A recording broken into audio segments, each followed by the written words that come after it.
Hey, my name is Darren Bardell, and I teach at Ohlone College. This is a history lecture on American involvement in Vietnam. This is titled The Phases of the Vietnamese Conflict. In order for students to fully understand America's involvement in Vietnam, there's three key concepts that are overlapping and at play throughout our 30-year involvement in this conflict. So I'm going to start with them as a form of background. Now, these are concepts that shaped American decision-making, why policymakers chose the course of action that they did along the way. The first is the concept of what I call the Cold War blinders. Now, blinders, what I'm talking about when I use that term, are the type that horses wear when they run a race or when they exercise in preparation for a race. Blinders go on either side of the horse's eyes. The idea is to keep that horse focused only on what's in front of it.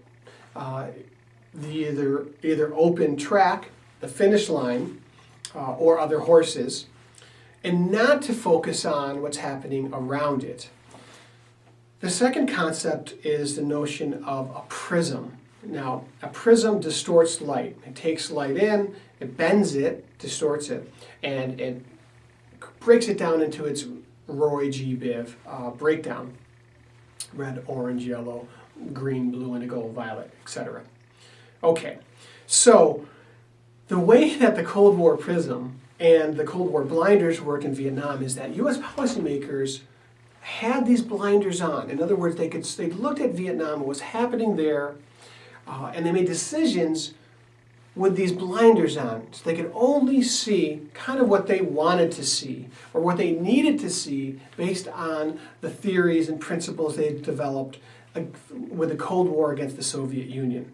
So Vietnam becomes a pawn in this larger Cold War game between the US and the Soviet Union, and then eventually China. And the second concept here, this prism, that's related to that is that when they saw something, like for example, that Ho Chi Minh, the leader of the nationalist leader of the North, when they saw that he was a socialist or a communist, the prism didn't allow them to see the reality that he was first and foremost a Vietnamese nationalist, that he had a nationalist movement to liberate Vietnam from imperialist occupation.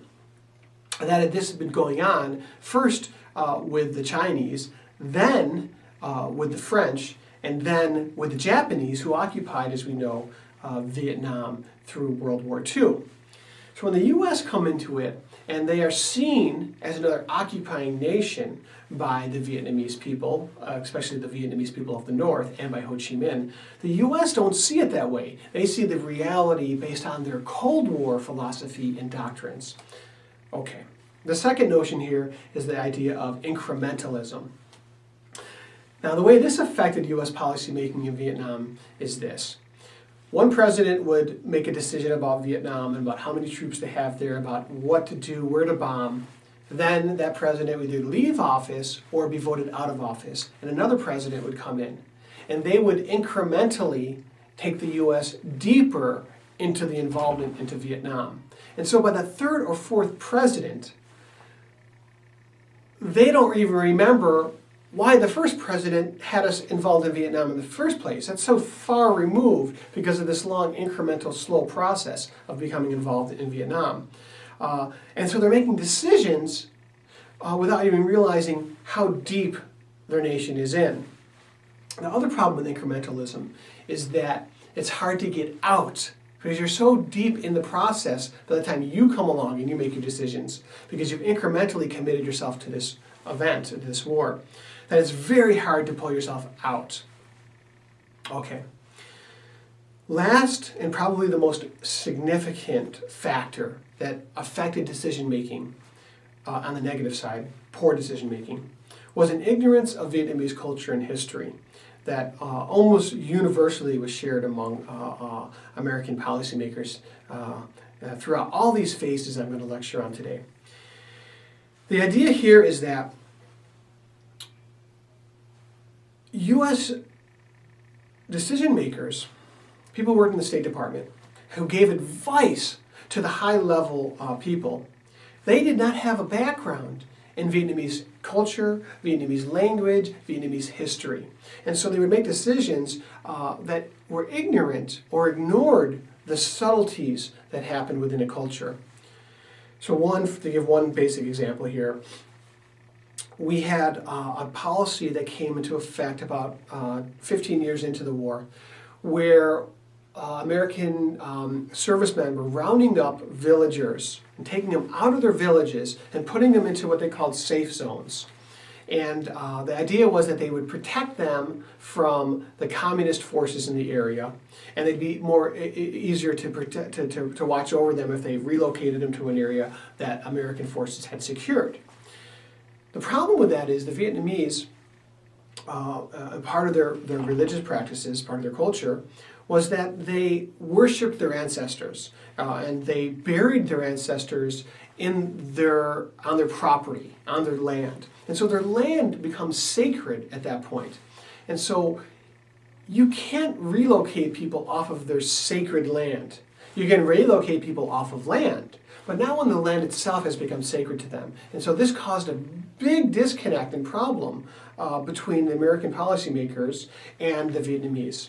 And it actually alienated the Vietnamese civilian population against the U.S. forces.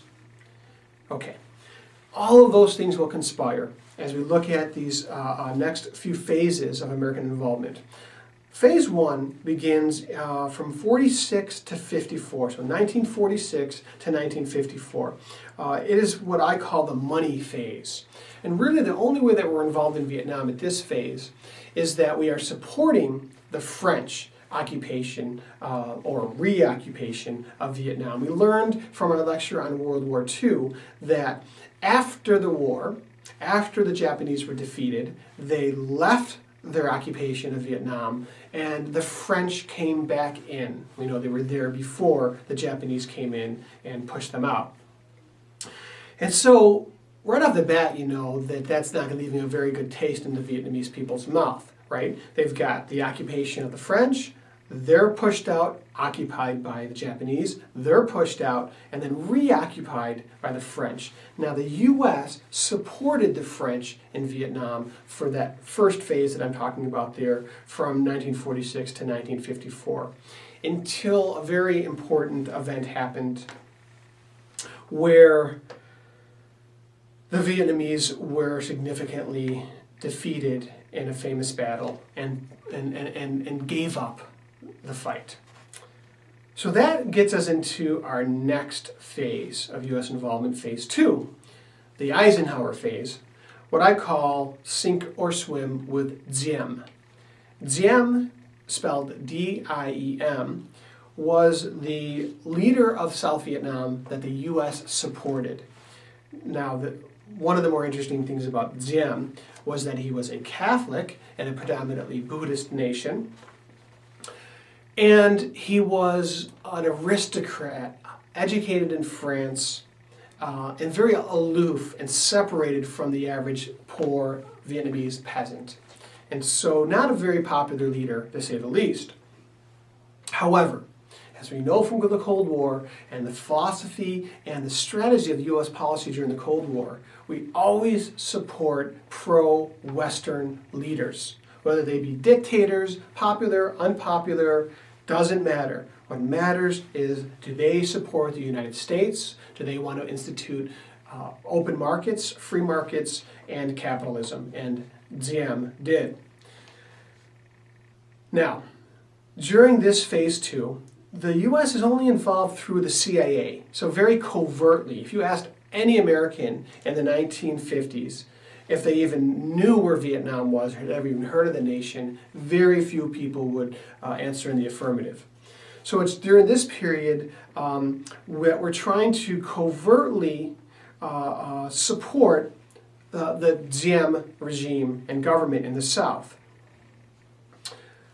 that begins to fall apart and dismantle near the end of Eisenhower's presidency. And so the next phase comes in with a new president, and again, this concept of incrementalism we start to play out here. So JFK comes into office. He's elected, of course, we know, in 1960, takes control in 1961.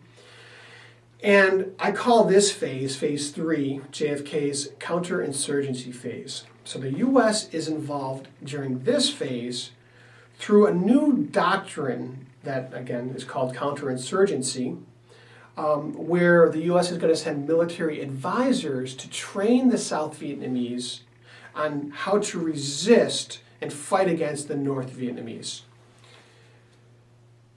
This phase ends very simply with the assassination of JFK. So he, some believe, wanted to pull the U.S. out of Vietnam, but the theory goes, didn't have the opportunity to because he was assassinated before he finished his term in office. So phase 4 begins with the election, or with the assumption of office by Lyndon Baines Johnson, LBJ, in what I call the blank check Americanization of the war. Now, this is the period, the phase of Vietnam that most of us are familiar with or have family who are familiar with. The mid-60s, 1965 to give it an exact date, where Johnson goes before Congress and says, I want this nation, I need you, Congress, to approve increased involvement of U.S. troops in the southern Vietnamese region to support the government there and to resist northern aggression or northern communism from taking over the nation. And so at this point, Johnson significantly increases American troop involvement and, like I said, Americanizes the war effort. So again, under Eisenhower and JFK, we have the Vietnamese doing the primary fighting, and they're being supported by money first, and then training, covert operations. Now, Americans themselves, American Army, Navy, and Marines are going to go into Vietnam. They're going to take an active role in actually fighting against the Vietnamese from the north. Okay. This, from the very beginning, was a gray policy, meaning not a lot of it was spelled out in black and white to the American people or to the members of Congress. In fact, Congress sort of liked it that way. They decided early on that, when this is, again, part of the Cold War principle and policies, that the president, as commander-in-chief, should be unfettered to fight wars without a lot of congressional oversight. It just was more effective that way. It worked great in World War II, of course, as we know, and so that was the way to go with Vietnam. And so the American people, as a result, were sort of kept out of the loop. When they were brought into the loop, when American reporters did go to Vietnam and interview the troops, they kept getting the same party line, which was, we're winning this war, we should have it wrapped up within a year or two, and we can see the light at the end of the tunnel. Okay, so that was the official party line that LBJ promoted and pushed. But again, the American public did not want to know about Vietnam. They weren't told much about Vietnam, and when they were told about Vietnam, they were told very plainly by the Department of Defense and by the President that the U.S. was winning the war. That all ended in 1968. So 1968 becomes a very important date for American involvement in Vietnam. It's sort of the high point, and from that point, it's just downhill to an eventual failure and full-out withdrawal from Vietnam. So this introduces the next phase, phase 5, which I call Tet and the credibility gap. Okay, a credibility gap is a gap in what someone tells you and what is the reality. And so somebody who lies to you a lot has very little credibility with you. Okay, so Eisenhower and then Kennedy, they had a lot of credibility with the American people. Eisenhower because he was the commander-in-chief of all the forces in World War II. Kennedy because he was very charismatic and had a way with the American media. Now Johnson was a very charming president as well. The problem was he was not telling the American public the full truth about America's shortcomings, problems, and events in Vietnam. And so what happens in 1968 is, of course, the Tet Offensive. And I've lectured on this before, the very important offensive. In one single day, approximately 25 American bases and military installations were attacked simultaneously in the South.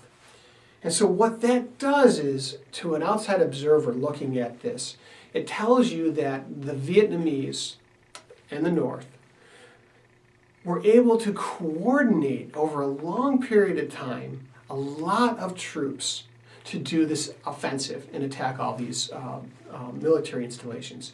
That's one thing it tells you. Number two, it tells you that they must have had to help or support by the people of the South. So the Vietnamese people living in the South must have either hidden these troops or outright supported or helped them in these offenses.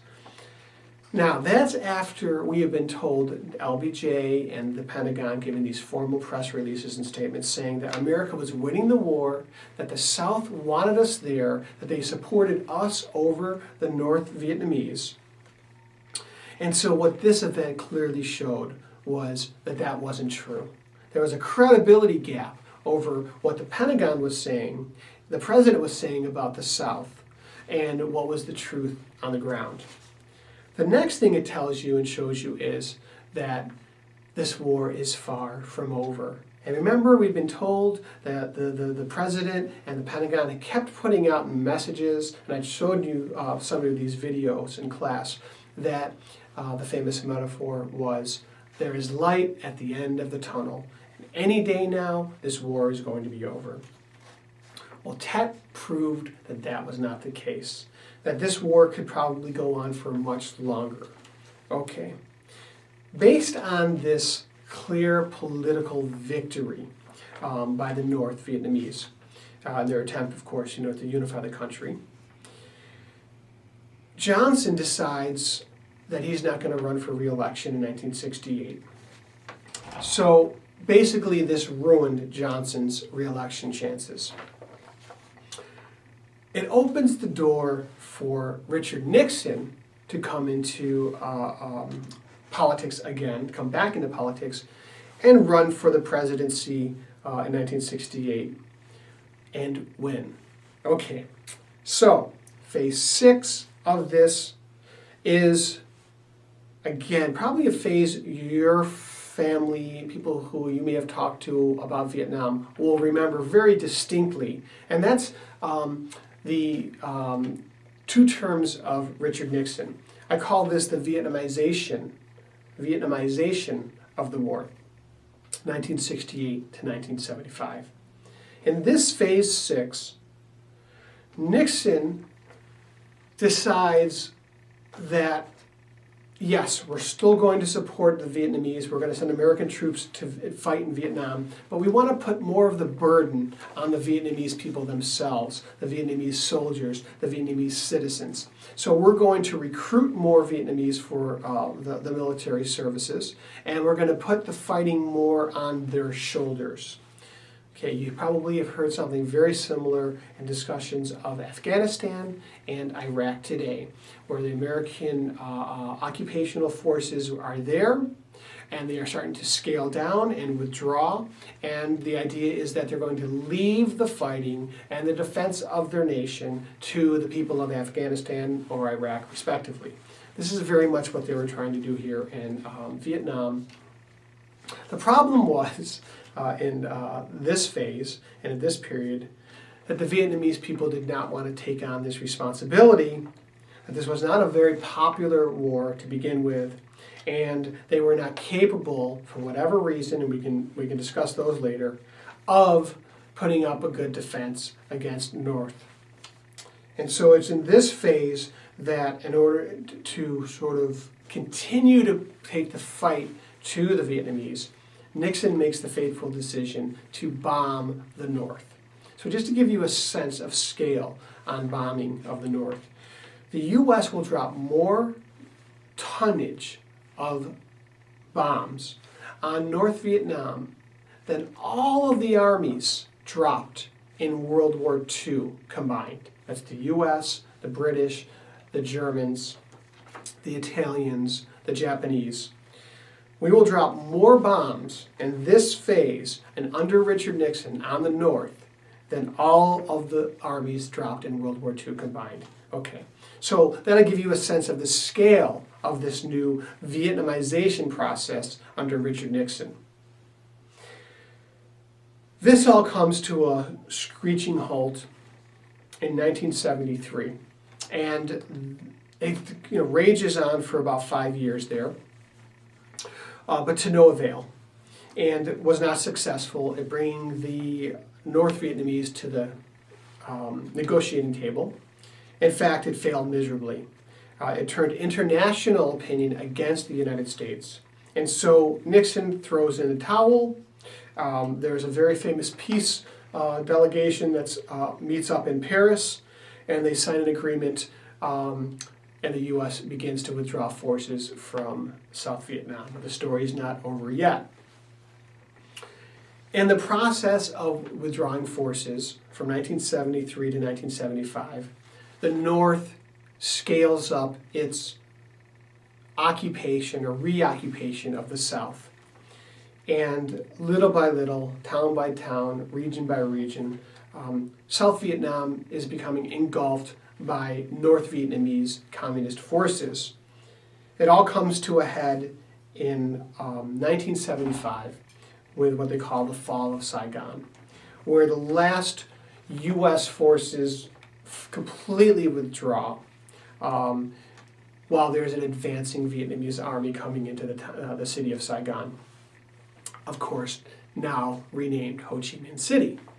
To the victor goes the spoils. Okay, so what else is distinctive about Phase 6? Well, it is in this phase that we start to hear a lot of very negative things about the way the U.S. conducted the war from the Vietnamese, the American veterans themselves. It is in this phase where a very negative episode where American soldiers killed Vietnamese civilians breaks the media. There's a very famous trial of soldiers, American soldiers, who went into a village and systematically exterminated civilians. It's also when we start hearing first about post-traumatic stress disorder, PTSD. And Vietnam veterans are having a tough time coping with the horror of combat that they experienced. And this starts to make international and national news in the United States. And there's really very inadequate treatment for these veterans at first. And they begin slowly, the Veterans Administration, to deal with this. We also hear for the first time about a substance called Agent Orange in this phase. And we realize, we first hear about how this chemical developed by Dow was systematically dropped all over the North and the South to defoliate the jungle, to remove foliage from the jungle so that it was easier to see the enemy. Problem was that this chemical developed by Dow, Agent Orange, was a carcinogen. And the troops who applied it and the civilian population that were exposed to it started to develop cancer, especially their children. Okay. America's leaving Vietnam was probably the low point of our foreign policy of all time. This is the low point of our foreign policy, of our national identity. Even with Pearl Harbor, that was a failure and a loss of life, but it was a sneak attack. We didn't have a chance of defending ourselves the way Americans viewed that event. This was clearly a failure of American forces, American military. And so the 1970s, midway through the 1970s to the end of the decade, become what I call the Vietnam Syndrome phase. So that's phase 7. And that phase leads us directly to the last phase, and that is the reinvention of Vietnam in the American history books, in American public media, in the American consciousness. And that effort was led by Ronald Reagan and his administration, as they had to still deal with a Cold War threat, a Soviet Union within a Cold War context, but an American public that had a very strong distaste for war in its mouth after failure in Vietnam. So that concludes this lecture on the Vietnam phases of American involvement in the conflict. And I hope you enjoyed my lecture. Thank you.